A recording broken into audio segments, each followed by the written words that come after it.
Bienvenue à la communauté d'études quotidiennes de la Bible. Tout le plaisir est pour moi d'être avec vous encore une fois aujourd'hui, question d'étudier ensemble la leçon d'école du sabbat. Nous prenons plaisir aussi à vous remercier le fait d'être toujours ponctuel à notre écoute et de partager avec les autres nos contenus régulièrement. Nous prions le Seigneur. Nous te remercions, notre Père Céleste, pour tes bienfaits envers nous, tes enfants. En cet instant, nous allons ouvrir ta parole. Donne-nous ton Saint-Esprit. Au nom de Jésus. Amen. Nous étudions la leçon 7 qui a pour titre « Motivé par l'espérance ». Verset à mémoriser. En ce jour, l'on dira « Voici, c'est notre Dieu en qui nous avons confiance, et c'est lui qui nous sauve. C'est l'Éternel en qui nous avons confiance. Soyons de l'allégresse et réjouissons-nous de son salut. » Ésaïe 25, le verset 9. Aujourd'hui, le 15 mai 2024, nous avons comme sous-titre « Le plus long calendrier prophétique ». Hier, nous avons parlé de la prophétie des 2300 soirs et matins, cette prophétie que William Miller avait mal interprétée et fixait autrefois une date pour la venue de Jésus et la purification de la terre par le feu selon lui. Mais pourtant, cette prophétie décrivait les événements de la première venue de Jésus et expliquait aussi le rôle de Jésus dans le ciel en tant que notre intercesseur. Aujourd'hui encore, nous allons voir de manière plus explicite les détails de cette même prophétie qui est la plus grande chaîne prophétique de l'histoire chrétienne. Nous allons voir premièrement quand a commencé cette prophétie, deuxièmement quels sont les événements décrits à travers cette prophétie et troisièmement à quel moment se termine cette prophétie et comment. Pour répondre à la première question quand a commencé cette prophétie, nous lisons dans Esdras 7, le verset 7 à 13. Plusieurs des enfants d'Israël, des sacrificateurs et des Lévites, des chantres, des portiers et des Néthiniens vinrent aussi à Jérusalem la 7e année du roi Artaxerxès. Esdras arriva à Jérusalem au 5e mois de la 7e année du roi. Il était parti de Babylone le 1er jour du 1er mois et il arriva à Jérusalem le 1er jour du 5e mois, la bonne main de son Dieu étant sur lui. Car Esdras avait appliqué son cœur à étudier et à mettre en pratique la loi de l'Éternel et à enseigner au milieu d'Israël les lois et les ordonnances. Voici la copie de la lettre donnée par le roi Artaxerxès à Esdras, sacrificateur et scribe, enseignant les commandements et les lois de l'Éternel concernant Israël.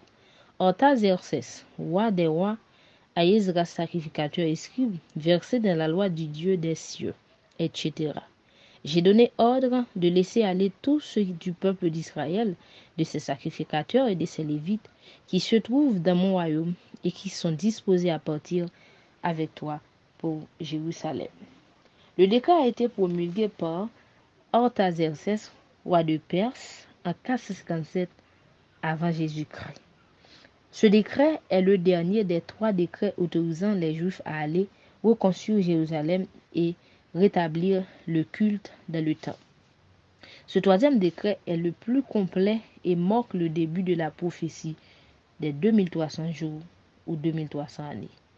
Et de Daniel 9, verset 25-26, nous voyons que dans cette prophétie remarquable, Daniel prédit qu'il s'écoulera 69 semaines prophétiques ou 483 jours prophétiques ou années littérales entre le moment où la parole que Jérusalem sera rebâtie a été donnée et celui où le Messie apparaîtra.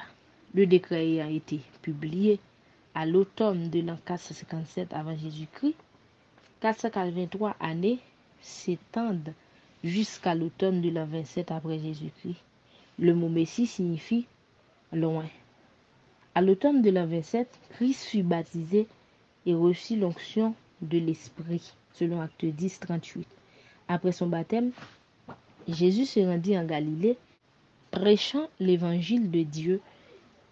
Il disait, le temps est accompli selon Marc 1, verset 14 et 15. Au printemps de l'an 31, au milieu de cette dernière semaine prophétique, 3 ans et demi après son baptême, Jésus fut crucifié. Le système sacrificiel qui désignait l'agneau de Dieu s'était achevé avec le sacrifice de Christ sur le calvaire. Le type rencontra l'antitype et tous les sacrifices et les offrandes du système cérémoniel cessèrent. Répondons à la 3e question. Quand se terminait cette prophétie et comment? Nous lisons Daniel 9, verset 27. Il fera une solide alliance avec plusieurs pour une semaine, et durant la moitié de la semaine, il fera cesser le sacrifice et l'offrande. Le dévastateur commettra les choses les plus abominables jusqu'à ce que la ruine de ce qui a été résolu fonde sur le dévastateur. Les 70 semaines ou 490 années spécialement attribuées aux Juifs s'achèvent en l'an 34 après le rejet du message évangélique par le Sanhédrin. En soustrayant 490 ans de la prophétie des 2300 ans, il reste 1810 ans pour l'achèvement de la prophétie. Cela nous amène en l'an 1844. William Miller et les premiers adventistes croyaient que le sanctuaire de Daniel 8,14 était la terre et ils supposaient que Christ viendrait purifier la terre par le feu en 1844. En résumé, la période prophétique des 2300 soirs et matins avait débuté en 457 avant Jésus-Christ avec le décret de la reconstruction du temple de Jérusalem. Ce cas 457 pour arriver à 408, 49 années s'étaient écoulées.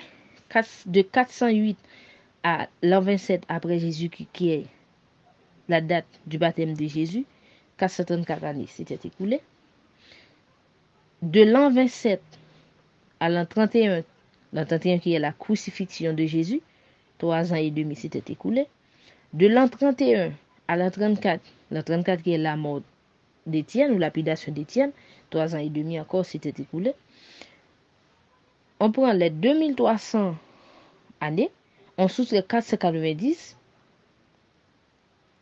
il nous reste 1810 années, on ajoute 34, ça nous fait 1844. Donc, la prophétie a débuté en 457, soit le 7e année durée Artaxerxès, et à travers cette même période déroulaient des événements importants tels que le baptême de Jésus, la mort de Jésus, qui mettait fin au sacrifice d'animaux pour le pardon des péchés et la purification du sanctuaire céleste. Merci pour votre écoute. À demain.